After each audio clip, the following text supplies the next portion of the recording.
Hai, saat ini kita sedang berada di Museum Indonesia, tepatnya di dalam Taman Mini Indonesia Indah. Dan bersama dengan Kak Merah, kita akan berkeliling di dalam museum yang ada di berapa lantai nih Kak? Ada 3 lantai. 3 lantai ya, dan uniknya museum ini sudah cukup lama ya. Iya. Kalau dihitung-hitung ada 44 tahun yang didirikan mulai tahun 1980 ya Kak ya? 1980. Nah, nanti Kak Merah akan membawa kita berjalan-jalan, berkeliling dan akan menjelaskannya ya Kak ya. Yuk, kita lihat keseruannya seperti apa di dalam. Begitu memasuki Taman Mini Indonesia Indah, rasanya nggak mungkin kita keliru untuk melihat mana Museum Indonesia. Karena arsitekturnya begitu unik dan begitu langsung eye-catching. Ini arsitektur Bali ya Kak ya? Bali ya, Nah, benar. mungkin bisa diceritakan Kak, apakah ada makna tersendiri, ada kisah tersendiri, sehingga kenapa kok diambil Bank Bali ini Kak? Iya. Jadi ini memang ceritanya sangat menarik ya. Gedung bangunan Museum Indonesia ini dirancang oleh salah satu guru besar arsitek dari Universitas Udayana, Pak Ida Bagus Tugur, atas pemerintahan Presiden Soeharto waktu itu. Kemudian tema yang diambil itu adalah konsep Trihita Karana. Jadi hubungan antara manusia, hubungan dengan alam, dan hubungan dengan Tuhan. Jadi dari lantai 1, lantai 2, lantai 3 itu selalu menggambarkan 3 hubungan tadi. Itu. Nah, adapun cerita yang diambil pada Museum Indonesia ini adalah cerita Ramayana. Jadi Museum Indonesia ini ibarat Alengkapura, istana Rahwana, tokoh jahat dalam cerita Ramayana itu. Kemudian sebelum masuk ke museum itu ada jembatan yang menghubungkan ke istana Alengkapura itu. Nah, jembatan ini kalau diceritakan itu adalah jembatan yang dibangun oleh tentaranya Hanoman. Ya. Jadi kita bisa melihat proses bagaimana Rama, si suaminya dari Sinta itu, kemudian ingin menolong si Sinta gitu. Oke, adakah ini mungkin ya menggambarkannya ini ya? Ini relief menggambarkan ini pertempuran antara tentara Rama melawan tentara Rahwana. Kalau kita lihat secara sekilas, ini adalah Rahwana, ya. Ini ada Hanoman. Hanoman itu memegang sebuah, ini gunung ya, ibaratkan gunung, benda yang berat, karena si Rahwana ini dia tidak bisa tewas, jadi dia hanya bisa ditimpa gitu dengan benda-benda berat, jadi tidak bisa bergerak. Kita lihat juga nih pengawal-pengawal istananya Rahwana yang kalang kabut melawan tentaranya Rama. Gitu. Dewa-dewa juga merestui pertempuran ini. Gitu. Wah, keren sekali. Iya. Ternyata ada filosofi di balik pembuatan Museum Indonesia dengan arsitektur Bali dengan cerita Ramayana. Oke, kita masuk ke dalam. Ayo, silakan. Ini adalah tarian sambutan dari Bali untuk para pengunjung Museum Indonesia. Jadi para pengunjung itu sudah disambut dengan tarian-tarian dari Bali. Ini relief yang kita punya, tapi kita juga sebenarnya punya banyak kali relief yang ada di museum kita. Gitu. Oke. Ya. Jadi kita udah disambut nih Udah disambut, ceritanya. kita masuk sekarang.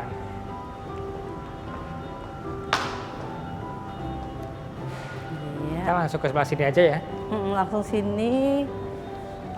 Wah, kalau dilihat ini itu ya Kak, kayak peta di Indonesia. Iya, ini peta Indonesia. Dan terbuat dari kaca. Iya. Oh, dan ada ceritanya Kak? Ini merupakan peta atau lukisan kaca terbesar yang ada di Indonesia. Jadi ini memang sangat unik. Ini dilukis oleh salah satu pelukis kaca terkenal dari Indonesia, namanya Pak Rastika.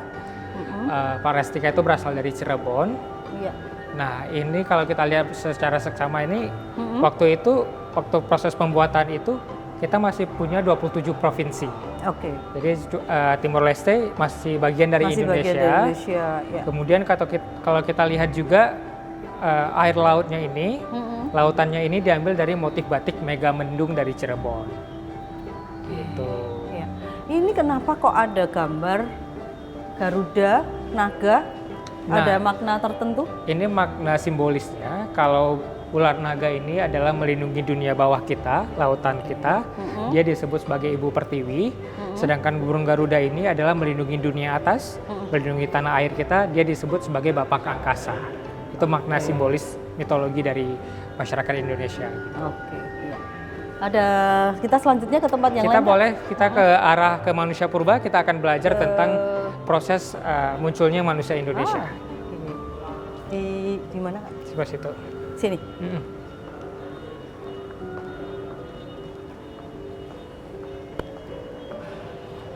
Jadi ceritanya itu dari nol sampai Iya, dari manusia Indonesia purba. muncul. Kemudian nanti kita belajar Dari apa produk yang dihasilkan. Homo erectus. Erectus itu ya. Nah, kita sekarang sudah berada di perjalanan peradaban Nusantara ya, Kak ya? Iya, benar.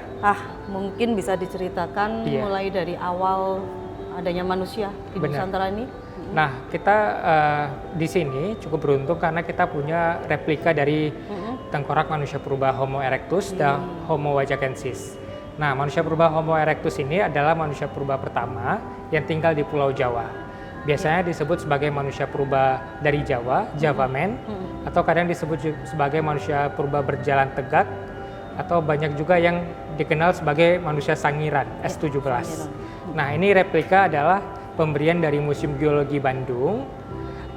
Sedangkan fosilnya ini sebenarnya pertama kali ditemukan oleh seorang peneliti pada masa kolonial dulu, namanya Eugene de Bois. Kurang lebih beliau menemukan 1000 fosil di desa Sangiran.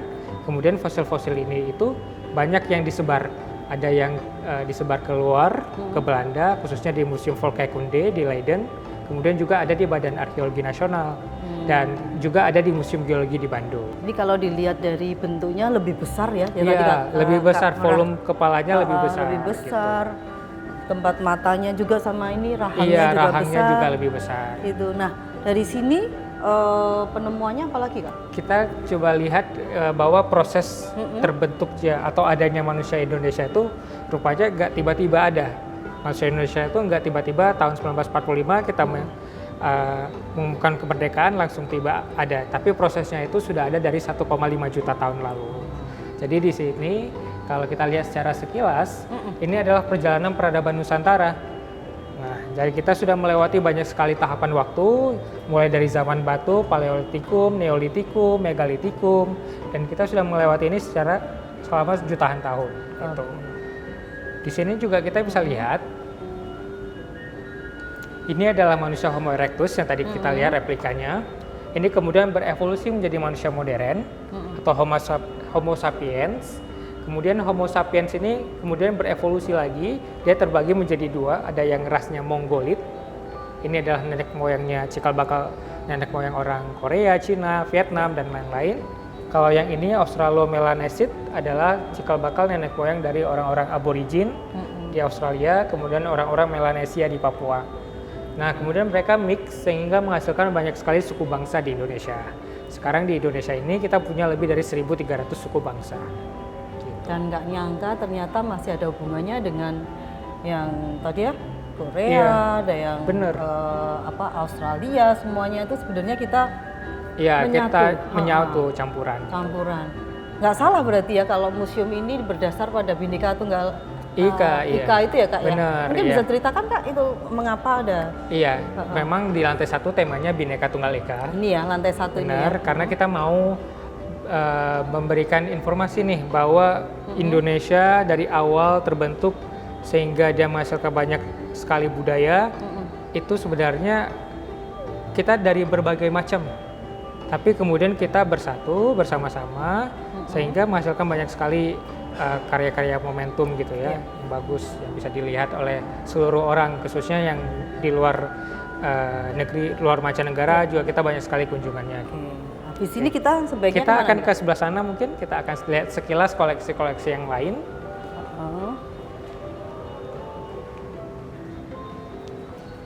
Mungkin ini ya, Wastra Nusantara dulu. Nusantara. Kita coba lihat di sini, wastra itu artinya kain tradisional. Nah, di Indonesia itu ada dua kain tradisional, ada kain batik dan kain tenun. Nah, kain batik ini UNESCO sudah mengakui sebagai salah satu intangible heritage yang harus dilindungi karena memang proses pembuatannya itu unik ya. Jadi menggunakan canting panas kemudian dilukis di atas kain gitu. Nah, yang diakui UNESCO itu adalah prosesnya itu gitu ya. Nah, kemudian kita juga punya kain tenun. Ini ada 3 jenis, ada kain ulos dari Sumatera Utara, kemudian ada kain hinggi yang di tengah ini dari Nusa Tenggara Timur, dan kemudian ada kain cual dari Sumatera. Nah, masing-masing punya teknik pembuatannya masing-masing, dan ini sangat sulit, beda dengan kain batik. Kain tenun ini bisa menghabiskan 3 bulan sampai 5 bulan untuk satu kain saja. Setelah ini kita coba lihat ke sebelah sini. Kita juga punya banyak sekali koleksi patung wayang.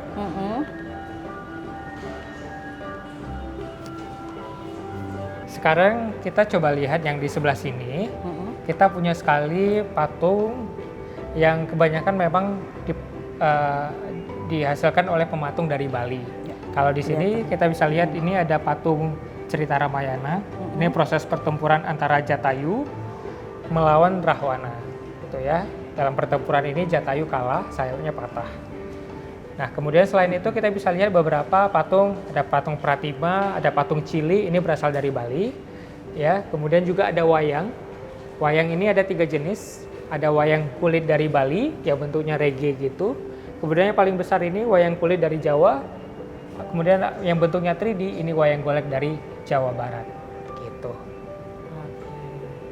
Ini kelihatan banget kalau Bali ya. Iya. Detailnya. Detailingnya bagus banget. Iya. Ini juga ini Ramayana, ini ada patung nenek Dadong Angon ini yang sebelah sini juga ini ikonik. Ini ikonnya Bali. Iya, ini ikonik karena ini menggambarkan masyarakat Bali zaman dulu. Iya. Jadi biasanya para turis itu pada antusias kalau lihat koleksi yang ini. Dadong nenek Dadong. sedang Menggembala itik. Menggembala itik ya. Terus kemana lagi nih Kak? Kita coba jalan lagi, mungkin kita ke sebelah sini, kita ke alat musik. Wah, ini alat musik. Nanti kita akan ke sana. Keunikannya Indonesia ya. Iya, ini ada alat musik.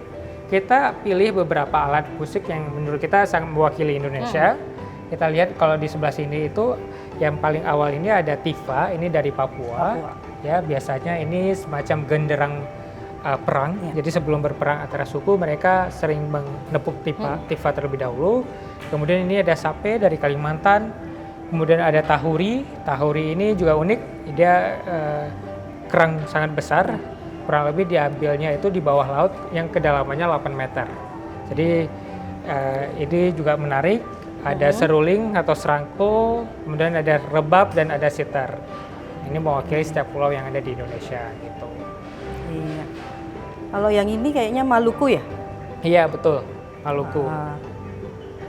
Nah ini kita sedang berada di perpustakaan naskah-naskah kuno nih Kak ya? Perpustakaan kuno. Mini nih berarti. Ini ada Prasi, Pustaha, Parlahan, bisa diceritakan nih Kak? Ya, kalau kita lihat di sini, Pustaha Parlahan ini berasal dari suku Batak. Pustaha ini semacam kitab jampi-jampi, jadi untuk penulis ramuan atau hal-hal rahasia lain, hari-hari yang baik, hari-hari yang buruk itu ditulis di dalam Pustaha ini, gitu ya. Nah, kalau Parlahan itu adalah kalender suku Batak, jadi kalender yang memang unik, kadang ditulis di atas tulang belulang ya.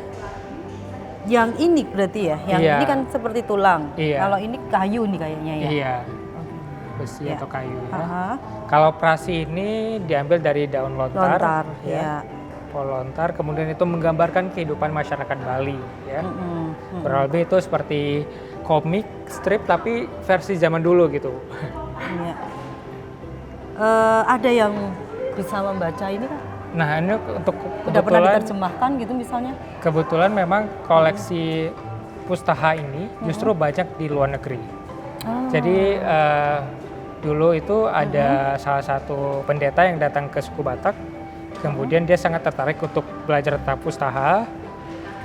Akhirnya banyak pendeta itu dari Jerman, kemudian banyak sekali Pustaha-Pustaha ini justru dibawa ke sana, ke beberapa tempat di Hamburg, di mana-mana di daerah Jerman, dan kemudian dikaji oleh para peneliti sekarang di Jerman gitu. Ya. Ini yang seperti ini kalau saya lihat sih sangat-sangat langka ya, maksudnya sangat kuno. Ini ditemukan atau Gimana ceritanya nih Kak? Bisa Nah, dapat di kalau sini? yang di Museum Indonesia ini kebanyakan memang kita sumbangan dari kepala daerah waktu zaman Pak Harto dulu. Jadi kepala daerah itu selalu memberikan koleksi-koleksi yang terbaik yang berasal dari daerah tersebut untuk diberikan kepada Pak Harto. Jadi Pak Harto mengumpulkan, kemudian Pak Harto menginisiasi terbentuknya museum. Jadi koleksi-koleksi yang tadi dikumpulkan dari setiap kunjungan ke daerah dikumpulkan di dalam satu museum. Gitu. Dan di sini terlihat banget ya kalau Indonesia itu sangat-sangat mengandalkan pengobatan dengan Bener. rempah-rempah. Di sini Bener. pengetahuan tradisionalnya Iya. terkait dengan penghitungan Iya, hari, hari, tanggal, penanggalan matahari, penanggalan bulan. Jadi kita tuh bener-bener hidup dengan alam ya. Iya, sebenarnya PR paling besar kita itu bagaimana kita hidup kembali karena pengetahuan lokal kita sebenarnya banyak sekali. Iya. Cuma sayangnya pengetahuan lokal ini tidak bisa ditransfer dengan baik dengan generasi yang baru yang sekarang ini ya. Jadi banyak yang tahu kalau lokal itu ya kuno lah, yang nggak update atau apa. Seharusnya itu bisa jadi ilmu pengetahuan yang baru juga yang berasal dari kita gitu. Ya, back to nature. Iya, back to Jadi kita nature. bisa kembali peduli pada lingkungan dan Indonesia akan tetap ada dari generasi ke generasi ya Kak ya. Bener. Oke, bagus banget ini anak-anak generasi sekarang harus tahu nih Museum Indonesia. Iya. Gitu. Nah, habis Oke. ini kita ke coba mana, Kak? ke pameran temporer topeng. Di mana? Ada di sebelah kita. Oh, sebelah sana. Masih Oke, di lantai ayo. 1 nih. Masih di lantai 1.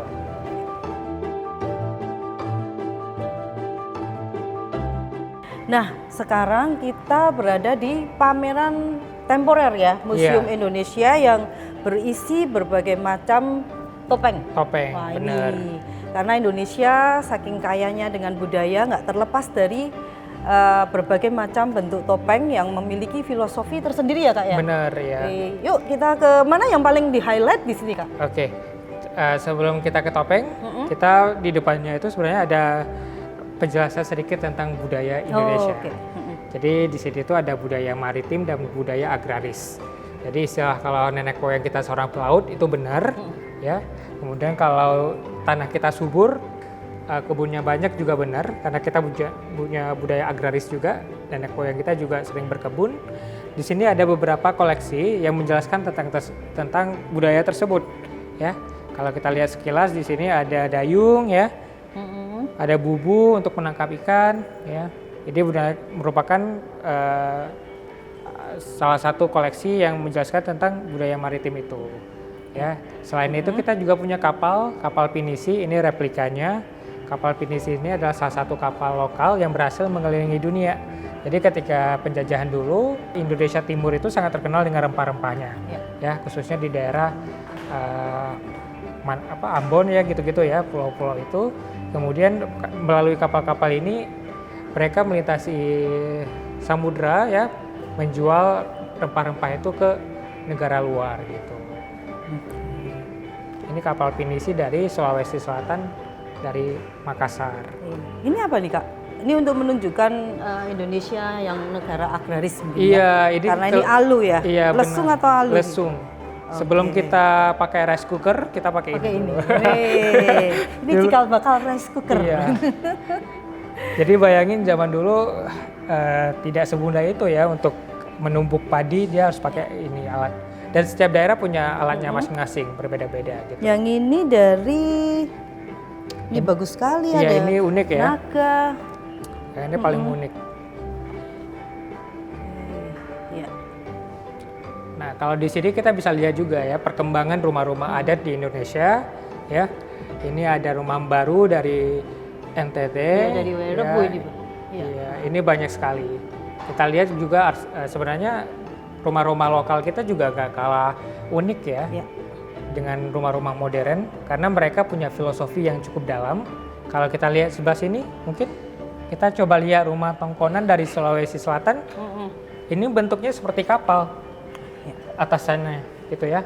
Karena memang Yang masyarakat ini dulu, masyarakat Sulawesi Selatan itu dulu adalah seorang pelaut.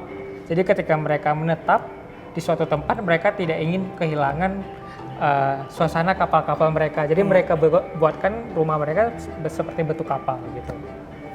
Gitu. Ada makna-makna mendalamnya juga. Iya, ini wadah-wadahnya. Iya. Ini seperti masuk ke budaya Cina ya? Iya, yang itu ini ada ya? campurannya. Ini untuk padi itu kayaknya ya? Mm-mm. Oh iya, betul. Alat untuk menanam padi, pekinangan. Oh, ya menginang. Mm-mm. Di Indonesia kan sangat budaya menginang kan ada di beberapa daerah kan Iya. sangat kuat ya. Seperti di Papua, terus di Jawa juga ada. Mm-mm. Itu. Oke. Nah, setelah dari sini kita akan pergi langsung ke pameran temporer Temporer topeng, museum. ya. Ya. Ini kita lihat ada dari sini aja kita udah kelihatan ya Iya. aura-auranya gitu ya. Aura-aura magisnya. Ini ada dua topeng, ini Jero Luh sama Jero Gede yang di sebelah sana. Ini adalah topeng yang digunakan untuk dekorasi. Ya. Yang di depan sini ya. Kemudian kita akan masuk, kita akan melihat topeng-topeng dengan jenis-jenis yang berbeda. Oke. Nah, secara garis besar di pameran temporer topeng kita ini kita ada 3 jenis topeng. Pertama ada topeng untuk ritual, kemudian ada topeng untuk pertunjukan seni, dan yang terakhir topeng untuk dekorasi. Topeng ritual contohnya yang di depan kita, yang di sebelah sini ini adalah topeng hudok dari Kalimantan, dari suku Dayak. Biasanya digunakan ketika mereka dalam keadaan sedang panen nih. Ya, sawahnya lagi subur, kemudian mereka kadang menggunakan topeng ini, kemudian sambil menari-nari tarian topeng hudok. Jadi bayangin mereka pakai topeng, kemudian bajunya itu pakai baju yang terbuat dari daun pisang. Itu filosofinya apa ya? Menakut-nakuti spirit negatif atau apa ya? Mengusir apa? Kayak kan bentuk, kalau dilihat dari bentuknya sesuatu yang menyeramkan. Iya. Jadi maknanya apa nih Kak? Iya, kalau bentuknya memang menyeramkan, tapi maknanya mereka ingin semoga keberuntungan itu selalu datang kepada mereka gitu. Ya. Mungkin menurut pandangan kita ini menyeramkan, tapi kalau menurut pandangan mereka ini tidak sama sekali. Mungkin untuk mengusir hal-hal buruk dari perkampungannya situ mungkin ya. Benar. Ini salah satu topeng untuk ritual. Kita juga banyak sekali topeng-topeng yang lain yang juga bisa dilihat di pameran kita. Ada 2 cerita juga. Ya, jadi topeng ini punya cerita. Kita punya 2 cerita di sini, ada cerita Ramayana dan cerita Panji Asmara Bangun. Kalau cerita Ramayana ini memang sudah sangat sangat terkenal di India, di Sri Lanka, dan termasuk di Indonesia. Kalau cerita Panji Asmara Bangun ini merupakan cerita yang berasal dari kerajaan Majapahit abad ke-11. Jadi cerita ini udah sangat terkenal, bahkan tersebar ke Asia Tenggara lain, ke Thailand, ke Kamboja. Kemudian cerita ini berubah bentuknya dalam banyak hal. Ada dalam bentuk topeng, ada dalam bentuk wayang, kemudian ada juga dalam pertunjukan seni, gitu, seni peran khususnya. Yang mana yang tadi dari Majapahit itu? Majapahit ini kita bisa lihat yang sebelah sini ada topeng Panji, ini banyak jenisnya ya. Yang ini topeng Panjinya yang ini ya. Iya, ini topeng Klana juga ya. Kalau yang ini kan dari Ramayana. Ini Ramayana, Hanoman kan ya? Iya, Kera Putih, Hanoman. Kera Putih, Nah ini dari Bali, ini topeng Gajah Waktra. Ini dari topeng ini digunakan untuk dekorasi. Yang paling unik karena dia taring dan giginya itu diambil dari babi hutan. Asli nih Kak? Iya. Wow. Kenapa ini gajah tapi taringnya dari babi ya? Nah itu uniknya itu justru ya. Karena kalau taring gajah beneran kan besar ya begini ya. Nah ini juga beberapa topeng. Kita bisa lihat, mungkin secara nama beda. Ada yang bilangnya Klono, ada yang bilang Klana, tapi sebenarnya dia karakter yang sama. Hanya berbeda-beda lokasi, berbeda-beda karakter. Pengucapannya juga beda-beda. Iya, Rahwana ini dari Bali juga ini pasti. Itu dari Bali. Iya. Nah di sebelah sini kita punya topeng yang cukup menarik. Ini topeng Timur, digunakan untuk ritual juga. Jadi masyarakat Timur percaya bahwa topeng ini memiliki kekuatan magis. Nah, mereka menggambarkan nenek moyang mereka zaman dulu bentuknya seperti ini. Ini aja sebentar. Yang Majapahit itu ya Kak? Iya. Wow. Ini kenapa kok disendiriin gini Kak? Kok disendiriin gini? Ini biasanya kita bawa rombongan anak-anak, kita suruh duduk di sini. Oh ya, ada ceritanya nanti. Iya. Nah, karena memang cerita Panji ini adalah cerita dari daerah kita langsung, dari masyarakat Indonesia, kemudian tersebar ke negara-negara luar. Beda dengan Ramayana yang dari luar, kemudian masuk ke Indonesia ya. Nah, cerita Panji ini ada yang dari Panji Jawa Timur, Malang, ada yang dari Cirebon Jawa Barat. Mungkin saya lebih fokus ke sebelah sini. Kalau cerita Panji dari Cirebon, ini lebih memunculkan karakter-karakter atau sifat-sifat manusia. Jadi cerita topeng Panji ini digambarkan sebagai topeng yang suci. Topeng Putri Samba digambarkan sebagai topeng yang suci juga. Kemudian di bawah sini ini ada tokoh Rumyang, Tumenggung, dan Kelana. Nah, Rumyang ini tokohnya seperti remaja-remaja gitu ya, nakal. Kalau Tumenggung ini seperti orang dewasa, dia sebagai pahlawan. Kemudian cerita kalau yang ini Kelana, dia karakter yang jahat gitu. Jadi kalau kita lihat tarian topeng dari Cirebon, itu pasti menghadirkan tokoh Kelana yang sedang mengganggu Putri Sambas, kemudian dibantu oleh 3 yang lain gitu. Oke. Berarti ini nilai-nilai religinya, terus juga sifat-sifat manusia tuh diceritakan di sini juga. Benar, iya. Dan topeng Panji ini di abad ke-18 oleh Sunan Gunung Jati dijadikan salah satu media penyebaran Islam. Jadi walaupun Islamnya tersebar, tapi nilai-nilai budaya masyarakat Indonesia itu masih melekat di situ. Oke, wah keren banget. Jadi zaman dulu tuh itu ya, tadi apa? Sunan Gunung Jati.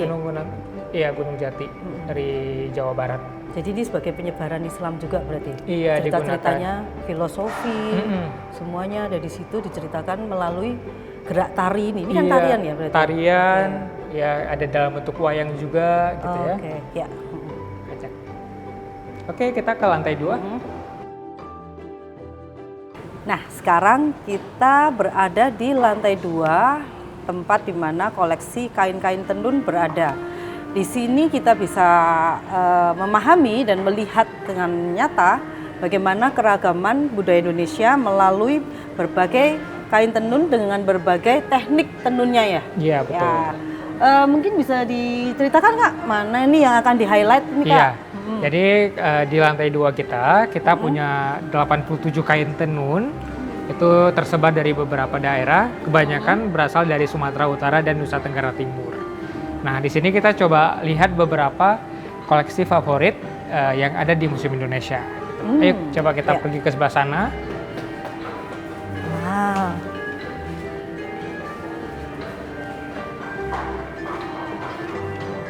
Oke, di sebelah sini kita akan lihat 2 kain ulos dari Sumatera Utara. Ada ulos Manggiring Jauh dan ulos Bintang Maratur. Nah, ulos Manggiring Jauh dan Bintang Maratur ini usianya sudah lebih dari 100 tahun, sejak tahun 1920. Nah, kalau ulos Manggiring Jauh, ini adalah sebuah hadiah pernikahan antara suku Batak dan suku Aceh. Jadi kalau kita lihat garis-garis vertikal, itu merupakan simbol dari suku Batak, sedangkan bunga-bunga rampai yang ada di sekelilingnya ini berasal dari Aceh. Jadi ini adalah perpaduan antara kain ulos kemudian dengan Aceh gitu. Kurang lebih seperti itu. Ini? Kalau Bintang Maratur ini bentuknya seperti ini, ya biasanya ini hadiah atas kelahiran cucu atau anak pertama. Jadi kayak berita-berita sukacita, gembira betul. gitu, kita simbolisnya pakai kain Bintang Maratur. Bintang Maratur ini. Tapi juga sebenarnya banyak sekali ya kain-kain ulos lainnya itu, dan dia digunakan untuk momen-momen tertentu. Coba kita lihat di sebelah sana. Ini? Nah, ini ada 3 lagi. Ini ada kain ulos suri-suri, biasanya digunakan untuk dalam keadaan duka cita, orang meninggal dan lain-lain. Kemudian ada ulos ragi hotang. Ini digunakan oleh laki-laki ya yang akan menikah. Kemudian ada ulos ragiduk. Nah, ini adalah pemberian ya kepada nenek-nenek atau kakek-kakek yang sudah memiliki cucu. Jadi semacam apresiasi kepada mereka karena mereka telah berhasil hidup di dunia ini. Gitu. Nah, ya, seperti itu. Kain saja bisa bercerita sedemikian rupa ya Kak ya? Iya betul. Nah, coba kita lihat lagi beberapa kain yang lain. Nah, kita coba lihat 3 kain ini. Ini. Ini adalah kain hinggi dari Nusa Tenggara Timur. Hinggi artinya selimut, ya makanya secara bentuk ukuran dia jauh lebih besar dibanding kain yang lain. Dan motif yang digunakan biasanya motif-motif hewan domestik yang ada di sana. Di sini kita lihat misalnya ada ayam ya. Ini ada ayam, ada kalkun. Kemudian juga kalau kita lihat di sebelah sana, itu ada motif komodo. Nah, kalau motif komodo ini hanya boleh digunakan oleh kepala sukunya saja yang ada di Sumba Timur, di NTT. Gitu. Kalau ini boleh untuk masyarakat boleh? Iya, boleh untuk masyarakat lokal ya. Boleh pakai kain ini. Selain selimut, untuk apa? Kayak tadi kan ada simbol-simbol untuk kabar gembira, ada simbol lain ini? Kalau dari masyarakat NTT itu dia tidak begitu menonjolkan simbol-simbol kayak duka cita dan lain-lain, tapi dia memang untuk karya gitu, karya seninya gitu ya. Iya. Jadi kadang digunakan untuk banyak hal, momen-momen tertentu, baik sukacita maupun duka cita gitu. Iya. Oke, coba kita coba lihat salah satu koleksi lagi. Ini ada koleksi Gringsing dari Bali. Ini adalah salah satu koleksi favorit yang kita punya, karena memang kain Gringsing ini adalah salah satu kain yang tersulit yang pernah dibuat di dunia. Jadi teknik pembuatan kain ini sebenarnya hanya ada di 3 negara. Ada di Jepang, ada di India Selatan, di Patola, dan kemudian ada di desa Tenganan Pengeringsingan di Bali. Ya, kalau kita lihat ini kainnya unik, dibuat selama 5 tahun. Jadi kita harus membayangkan proses pewarnaannya aja itu bisa memakan waktu 6 bulan. Karena memang mereka menggunakan pewarna alami. Jadi warna merah itu dihasilkan dari pewarna alami buah mengkudu. Warna emas itu dihasilkan dari minyak apa ya istilahnya, itu ada minyaknya gitu, aku lupa namanya. Kemudian warna hitam ini dihasilkan oleh pohon tisum atau apa, aku juga lupa. Jadi memang dia pakai pewarna alami sehingga menghasilkan karya yang sangat menarik. Kalau kita lihat secara ini simbol, ini ada garis, ada simbol mandala. Ini adalah salah satu simbol suci untuk masyarakat Hindu. Kemudian kalau kita lihat lagi di sini ada tokoh pewayangan yang saling tatap-tatapan. Kalau kita lihat secara detail itu akan kelihatan ini saling tatap-tatapan. Ini sangat sulit sekali ya, karena mereka membuat kain tenun ini tanpa penggaris atau apapun ya. Teknik yang digunakan adalah teknik ikat ganda. Nah, untuk masyarakat Bali sendiri, mereka percaya kalau kain ini sangat suci, jadi perempuan yang sedang berhalangan tidak boleh menyentuh kain ini. Jadi kalau kainnya sudah selesai, mereka akan melakukan tradisi bersama-sama. Dan saya pernah dengar kain ini juga bisa nyembuhin penyakit katanya. Iya. Yang mana ini Kak? Ini dua-duanya kain Gringsing sih kebetulan. Jadi mungkin salah satunya yang buat nyembuhin penyakit ini ya. Oke, ya. Habis ini kita ke mana Kak? Kita coba lihat beberapa busana adat yang ada di sini. Sebelumnya busana adat yang kita pamerkan ini adalah busana adat yang pernah dipakai oleh Pak Jokowi. Namun kemudian karena perjanjiannya sudah selesai, kemudian kita masukkan beberapa busana adat yang koleksi dari Museum Indonesia sendiri. Di sebelah sini kita lihat ini ada busana adat dari Nabire, Papua. Ya, bentukannya seperti ini. Kemudian kalau kita lihat di sebelah sana, itu ada busana adat dari suku Gayo Aceh. Jadi ini dari barat ke timur. Ke timur, ya. Adat pernikahan mana nih? Iya. Yang ini? Ini dari Ternate atau dari Maluku. Maluku ya, Ternate. Oh, ini pakaian adat menikah ya? Pakaian adat, oke. Bagus ya? Kayak budaya Cinanya loh ini. Iya, campuran mungkin ya. Oke. Ini kemana nih Kak? Oke, kita ke arah sebelah sana. Oke.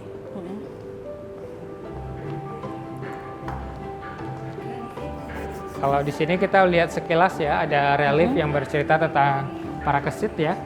Jadi proses dia lahir, kemudian dia penyucian diri sehingga ada proses dia menjadi raja juga. Oke. Cucu Arjuna ya? Cucu Arjuna. Oke.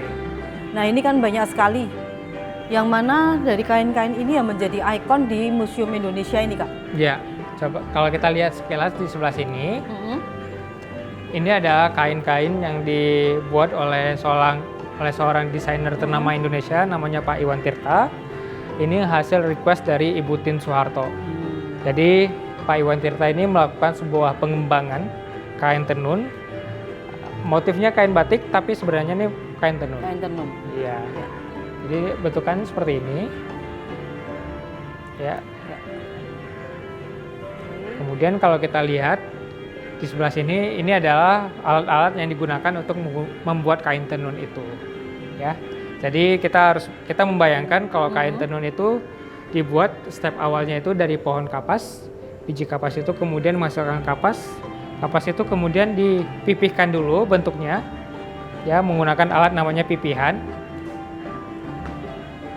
Kemudian kalau sudah bentuknya pipih, kemudian baru ditarik menggunakan alat roda-roda ini, ya, sehingga menghasilkan benang. Kemudian benang itu dikumpulkan di satu tempat. Nah, di sini baru mereka membuat motif, ya, motifnya mau gambar apa dan lain-lain. Kemudian dari motif itu diikat sesuai dengan warna yang ingin digunakan. Biasanya kain tenun itu menggunakan 3 warna utama, gitu ya.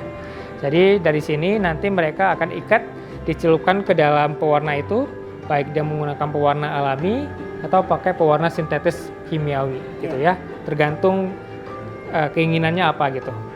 Nah, kalau sudah selesai, kemudian keringkan, dicelupin lagi, ya. Jadi prosesnya itu berulang-ulang, gitu ya. Sampai warnanya menyerap gitu ya. Iya, benar. 3 warna utama itu apa aja, Kak? Tergantung daerahnya. Oke. Iya, Kalau karena misalnya- masing-masing daerah punya warnanya masing-masing, gitu ya. Oke. Biasa dari Sumatera itu ada warna emas, merah, itu identik, warna hitam juga identik. Oke, kalau sudah dari Setelah sini, terus baru nanti dimasukkan ke alat namanya gedogan. Nah, dari sinilah mereka baru menenun satu persatu. Si ibu-ibunya, penenun akan duduk di sebelah sini, jadi badannya itu semacam terikat gitu. Kemudian baru dia menenun seharian di sini. Jadi sehari mungkin bisa menghasilkan hanya beberapa senti doang gitu ya, makanya prosesnya lama. Kurang lebih seperti ini proses pembuatannya. Sekarang saya baru tahu mengapa kain tenun mahal harganya. Iya, Dari mahal proses dan cara pembuatannya sulit. yang satu hari hanya bisa menghasilkan berapa senti tadi ya, Kak ya? Bener. Jadi kita harus menghargai. Iya. Jangan ngomongin mahal-mahal gitu. Iya. Nah, uniknya kain tenun ini memang dia tidak bisa diakui oleh salah satu budaya Indonesia aja. Karena kebudayaan menenun ini sebenarnya juga sudah ada di negara lain. Jadi kalau kita ke Uzbekistan, ke India, mereka juga punya budaya yang sama dengan kita gitu. Makanya ini kita sebutnya share heritage bersama, kebudayaan bersama ya. Oke, kita Nah, coba habis lihat ini kita salah ke satu cerita ini ini ya? terakhir. Wih, apa ini, Kak? Jadi kain tenun ini dibuat juga berdasarkan cerita. Jadi pasca tahun 1970, pasca pariwisata di Indonesia masuk, banyak sekali orang-orang dari luar, khususnya dari barat, itu ingin request dibuatkan kain tenun tapi seperti lukisan.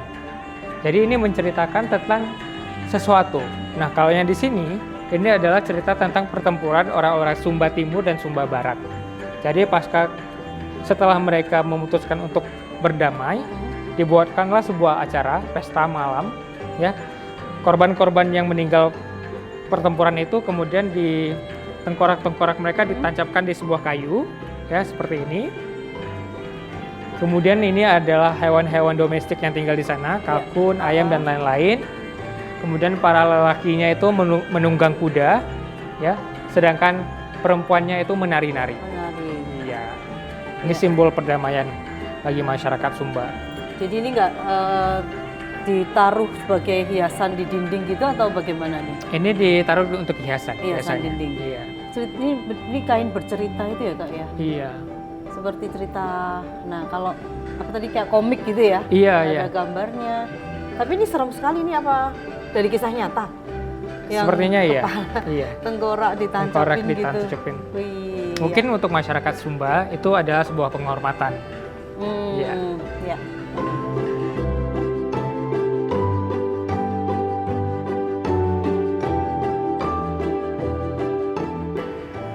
Kita sekarang berada di lantai 3. Ada satu ikon karya seni yang sangat wow dan yang pasti nggak akan mungkin dibuat tanpa perhitungan filosofi tertentu, cerita di baliknya, dan dengan tinggi 8 meter dengan lebar 4 meter yang namanya pohon hayat. Nah, Ya, bisa diceritakan nggak? nah ini pohon hayat adalah salah satu menggambarkan kehidupan masyarakat Indonesia yang saling berhubungan dengan alam, ya. Jadi di sini itu kita bisa lihat di setiap bilahnya itu pasti ada hewan-hewan yang tinggal di Indonesia gitu ya. Ada babi rusa, ada ada rusa, ada kura-kura ya, ada burung merak. Kemudian ada hewan mitologi ular naga. Di bawahnya juga ada mulut kura-kura yang ada pintu, berisi 4 pintu yang menandakan bahwa rezeki itu bisa datang dari mana saja, dari timur, barat, utara, selatan ya. Selain itu, pohon hayat ini sebenarnya adalah pohon yang asli, itu berasal dari India, namanya pohon kalpataru ya. Kemudian kalau di masyarakat Indonesia, pohon hayat ini untuk pewayangan biasanya menjadi penutup dari cerita pewayangan itu, dari lakon pewayangan itu. Jadi ini adalah simbol bahwa kunjungan di Museum Indonesia telah berakhir di lantai 3 ini dengan adanya pohon hayat. Gitu. Oke. Wah, ternyata berkunjung ke Museum Indonesia di Taman Mini Indonesia Indah bisa membangkitkan rasa cinta kita semakin bertumbuh untuk tanah air kita, Indonesia. Betul. Dan terima kasih banyak Kak Mas untuk jalan-jalannya, untuk ceritanya yang seru tentang kita seperti jalan-jalan ke seluruh pelosok Indonesia dalam satu lokasi ya Kak ya ini. Betul. Nah, saat ini kita sedang berada di Museum Shop. Ini kayaknya ada hubungannya nih dengan anak-anak atau generasi mendatang yang akan diperkenalkan tentang Museum Indonesia ini ya Kak? Betul. Apa ini? Iya. Jadi di sini kita punya program publik ya, selain program edukasi yaitu tur pemanduan. Di sini kita ada beberapa program seperti yang Ibu pegang ini adalah program publik Becoming Historian, menjadi seorang sejarawan. Jadi di sini kita menyediakan beberapa karakter dari cerita Ramayana. Ini ada karakter Hanoman. Nanti anak-anak itu akan dapat satu-satu, masing-masing akan dapat custom ya, random. Karakter apa yang didapat. Kemudian nanti mereka diminta untuk melukis, ya, melukis karakter tersebut. Setelah nanti mereka selesai melukis, tim edukator akan memberikan instruksi mereka untuk memainkan lakon Ramayana tersebut sesuai dengan karakternya. Misalnya karakter Hanoman, karakternya seperti apa, karakter Rahwana, ya, yang jahat itu seperti karakter apa, karakter Jatayu seperti apa gitu. Ini kita banyak sekali, kurang lebih ada 5 karakter. Ya. Ini ada salah satu contoh hasil lukisannya. Wow. Nah, ini hasil lukisannya. Rahwana. Iya, Rahwana. Jadi mereka mewarnai dulu, menggambar dulu, mewarnai, lalu memotong dan merangkainya gini ya Kak. Terus kemudian bermain peran. Iya, melakoni. Wah, itu bagus banget itu untuk kan anak-anak paling mudah memahami dan bisa langsung ingat jika bermain-main, belajar dengan cara bermain-main. Iya, betul. Nah, ini ada peta, tapi petanya unik sekali. Ini apa ya Kak? Iya, ini kita ada peta kuno. Ini peta abad 15 dari Portugis. Ya, kita di sini itu akan memberikan mereka masing-masing satu stiker. Ya, coba bisa dilihatkan juga. Ini stiker ini masing-masing punya banyak, ada stiker tentang rumah adat ya, kemudian sama kebudayaan lain yang ada di Indonesia. Misalnya kita nanti akan beri instruksi, tolong tempelkan rumah adat, rumah gadang di Sumatera Barat. Jadi anak-anak itu langsung menempelkan di peta ini gitu ya. Nanti kalau misalnya mereka sudah lebih paham tentang kerajaan, kita juga ada stiker tentang kerajaan. Jadi kita nanti akan menjelaskan satu kerajaan yang ada di Nusantara. Mungkin kerajaan itu kerajaan Majapahit, kerajaan Sriwijaya, atau Tarumanegara, dan lain-lain gitu ya. Tergantung nanti tingkat pemahaman mereka tentang kerajaan itu juga. Dan setelah ditempel, kemudian dipelajari, apakah boleh dibawa pulang? Boleh dibawa pulang. Nanti kita akan kasih mereka dengan tote bag-nya juga gitu. Nah, ini ada satu lagi dan sangat unik. Ini buatan anak-anak juga nih Kak? Mm-mm. Jadi ini hasil karya anak-anak ya. Jadi mereka bisa juga melakukan aktivasi melukis topeng. Jadi nanti kita sediakan topeng, kemudian mereka boleh berimajinasi sesuai dengan keinginan mereka. Jadi misalnya kalau yang ini ada topeng dengan karakter Panji, ya yang tadi kita lihat di pameran temporer topeng. Kalau ini topeng dengan motif batik, ya. Jadi ini motif batik banyak banget. Ada motif Mega Mendung nih misalnya ya, dan lain-lain gitu. Jadi mereka punya kebebasan ya mengekspresikan seni mereka melalui melukis topeng. Gitu.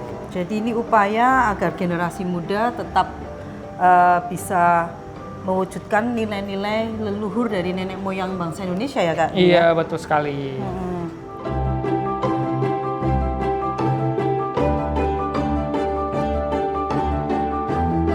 Dengan berakhirnya jalan-jalan kita di Museum Indonesia yang tepatnya di Taman Mini Indonesia Indah ini, ternyata tidak hanya pengalaman jalan-jalannya yang kita nikmati, tapi juga pelajaran-pelajaran penting tentang warisan leluhur bangsa Indonesia yang nantinya bisa menjadi tolak ukur dan dasar-dasar kita berkehidupan dalam keseharian kita. Nah, terima kasih.